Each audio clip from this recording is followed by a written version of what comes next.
Antoine, Rémi, merci de nous accueillir au cœur du marais de Salpervik.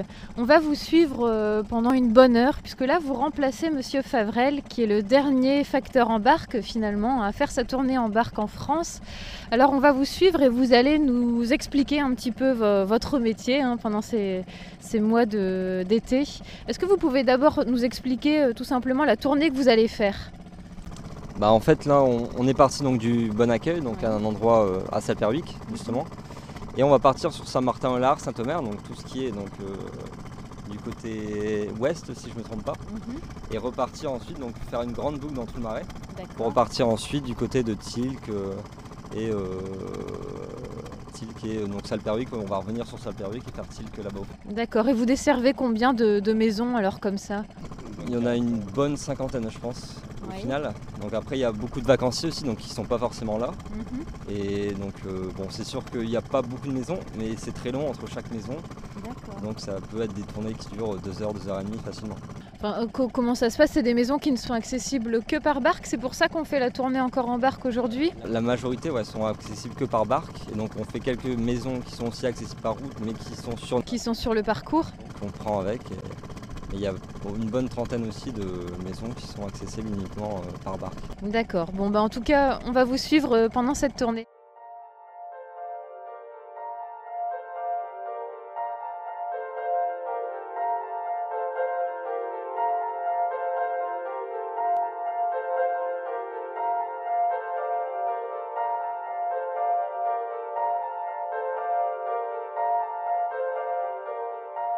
Alors on arrive à la première maison. Vous commencez, la tournée est toujours la même, vous commencez par cette maison-là. D'accord. Et c'est la maison de Monsieur Alonso, d'accord. Alors La Roseraie, qui attendait son journal alors. Et quelle relation vous avez avec tout simplement la population ? J'imagine que c'est un peu particulier quand même de... Ouais, on est le trait d'union entre la société et eux, on leur donne des nouvelles parce qu'ils ont moins l'occasion d'avoir des nouvelles ou quoi. Donc ça fait plaisir de leur apporter le courrier et d'avoir des contacts. Vous discutez avec eux ? Souvent, on discute un petit peu. D'accord, vous êtes vraiment, comme vous dites, le trait d'union entre la population finalement. D'accord. On va continuer.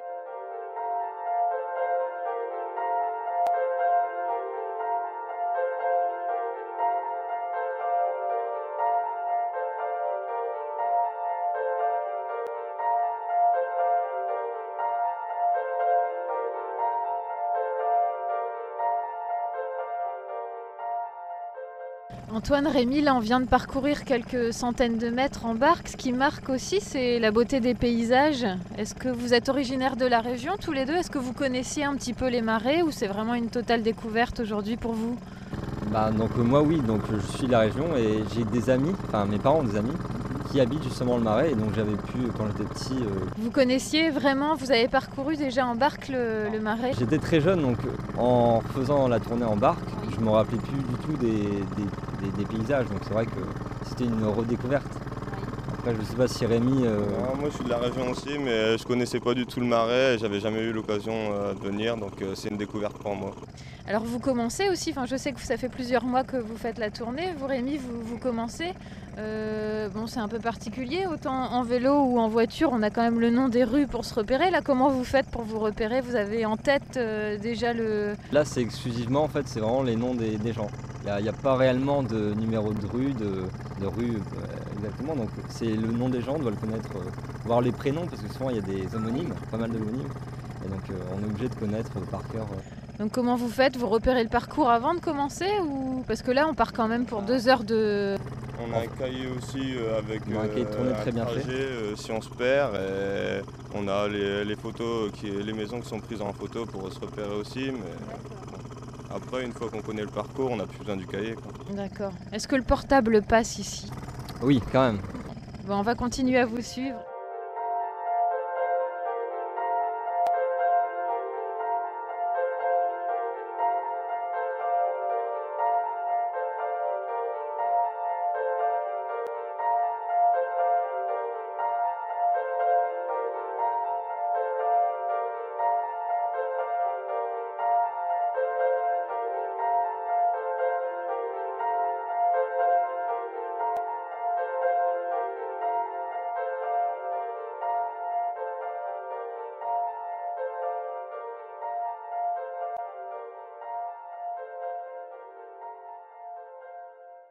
Antoine, Rémi, on vient de finir la tournée ce matin. On se rend compte que c'est quand même pas mal de péripéties pour finalement pouvoir desservir une cinquantaine de personnes. Quelle est votre journée type? Alors comment vous commencez la journée, vous, pour préparer cette tournée? En fait, on commence à la PPDC d'Arc, donc le centre de tri. Donc c'est là où on va trier notre courrier donc, pour toute la journée. C'est le facteur qui trie son courrier. C'est le facteur qui trie son courrier. Il classe son courrier pour desservir toute la maison à la suite. Quoi. Voilà. Donc on met dans notre ordre pour faire la tournée. Donc après, normalement, cette tournée est faite en scooter. Donc on peut aussi la faire en début en voiture.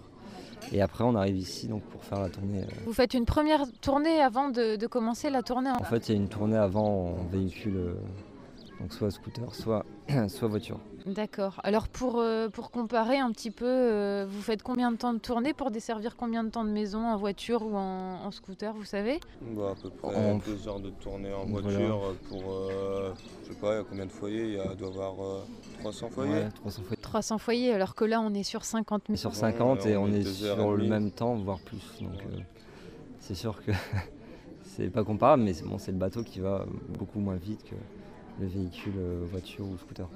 Qu'est-ce que vous pensez, vous, de garder cette tradition? Parce qu'on pourrait mettre, par exemple, ici un centre postal et puis... C'est quand même un charme de l'Aude-Marois d'avoir un facteur. C'est le seul facteur de France, donc c'est sûr qu'il fait sa tournée en barque et c'est sûr que c'est quelque chose d'assez... Même pour nous, dans le CV, on a fait donc facteur en barque. C'est une fierté pour vous? Ouais, réellement, ouais. C'est sûr que c'est... Ça fait vraiment partie de l'histoire du Marais, finalement. On a l'impression que là, on a fait la tournée... Chaque personne attend quand même le facteur. On a rencontré beaucoup de personnes qui étaient là assises à vous attendre. C'est un beau métier, même si c'est pas forcément évident tout le temps, c'est sûr. Et vous, ça fait quelques mois que vous faites ça. Vous gardez un souvenir en particulier? Est-ce que vous avez une anecdote à nous raconter? Celui qui a fait le plus parler, c'était donc une anecdote avec un cygne en fait, donc qui était vraiment très agressif. Donc il était venu et il m'avait donné plusieurs coups d'aile donc en jetant sur mon bateau. En fait, il s'était envolé, il m'avait donné des coups d'aile sur mon bateau, donc je m'étais fait un peu mouiller avec mon courrier. Et comment vous avez réagi alors? Vous avez sauté à l'eau? Je suis parti, hein, j'ai dû partir parce que voilà, quand il est là, j'évite de m'approcher de lui forcément. Il devait avoir ses petits et donc il était très agressif et il ne voulait pas qu'on approche. D'accord. Et vous nouez des liens alors particuliers avec la population? Il y a des gens qu'on va voir même à l'intérieur des maisons, donc des personnes âgées qui peuvent plus s'avancer jusqu'à leur boîte aux lettres. Donc c'est sûr qu'avec eux on parle des fois 10 minutes, un quart d'heure et ça crée des liens. Donc c'est sûr qu'après quand on s'en va, par exemple là je vais partir, c'est mon dernier jour, ça fout une petite boule. Voilà, c'est sûr que c'est quelque chose de très, très sympa. C'est un métier de contact alors, c'est aussi ça qui est important au-delà de préserver une tradition, c'est autre chose effectivement, c'est autre chose que de venir chercher son courrier dans une boîte. À mon avis, il ne faudrait pas la supprimer, ce ne serait pas une bonne idée. Pour l'image de la Poste, pour l'image de l'Aude-Marois donc voilà, même pour les gens qui... c'est toujours quelque chose de sympathique. Quoi. Et qu'est-ce que vous pensez de l'image du facteur qu'on a véhiculé par exemple dans Bienvenue chez les Ch'tis?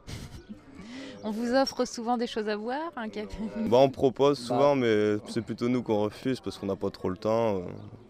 Voilà, et puis même c'est jamais un picon-bière, c'est jamais quelque chose d'alcoolisé parce que souvent on est en véhicule et ils savent bien qu'on peut pas. Donc voilà, c'est sûr que souvent c'est un verre d'eau fraîche quand il fait chaud comme ça, tout le monde nous en propose, donc c'est toujours sympa. Et voilà, donc, mais ouais, c'était un peu poussé on va dire, mais c'était marrant. Donc, c'est plus ou moins ça au niveau de la relation en tout cas. Donc, En tout cas, merci beaucoup de nous avoir permis d'assister à votre tournée de ce matin. Et puis on vous retrouvera sur le site de Pays du Nord tout début septembre. D'accord, bonne journée.